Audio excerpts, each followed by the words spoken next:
2024 के चुनावी घमासान के लिए तमाम पार्टियां अभी रणनीति बनाने में ही जुटी हैं, लेकिन अखिलेश ने सबको मात देते हुए एक के बाद एक 27 सीटों पर अपने उम्मीदवारों का ऐलान कर दिया है। लोकसभा चुनाव के लिए समाजवादी पार्टी ने सोमवार को दूसरी लिस्ट भी जारी कर दी है, जिसमें 11 सीटों पर उम्मीदवारों के नाम तय हो गए हैं। लेकिन इस लिस्ट में जो सबसे ज्यादा चौंकाने वाला नाम है वो है माफिया मुख्तार अंसारी के बड़े भाई अफजाल अंसारी का। सपा ने गाजीपुर लोकसभा सीट से मुख्तार अंसारी के भाई और बसपा सांसद अफजाल अंसारी को चुनावी मैदान में उतारा है। जाहिर है पूर्वांचल को साधने के लिए अखिलेश यादव की ये सोची समझी रणनीति का हिस्सा है।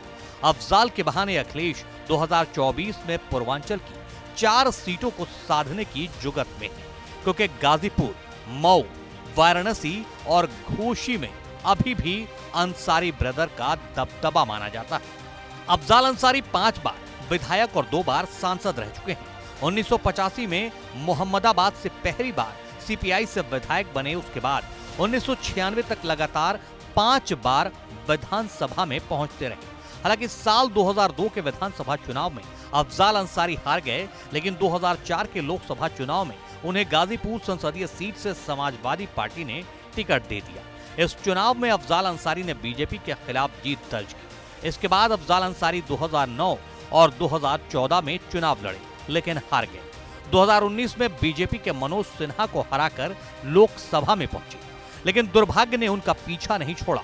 संसदीय कार्यकाल के आखिरी साल में उन्हें गैंगस्टर के मुकदमे में 29 अप्रैल 2023 को एमपी एमएलए कोर्ट ने गैंगस्टर एक्ट के तहत सजा सुनाई थी, जिसके बाद अफजाल अंसारी जिला कारागार में भेज दिए गए।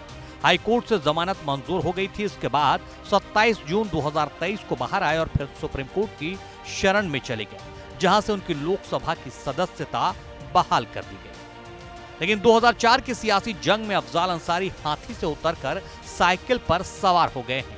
पूर्वांचल में अखिलेश इन्हीं अफजाल अंसारी को अपनी साइकिल पर बिठाकर 4 सीटों को साधने में जुटे हैं। लेकिन देखना जरूरी ये है कि भारी भरकम माफिया के भाई के नाते ही भारी भरकम हाथी पर अफजाल अंसारी सवार थे।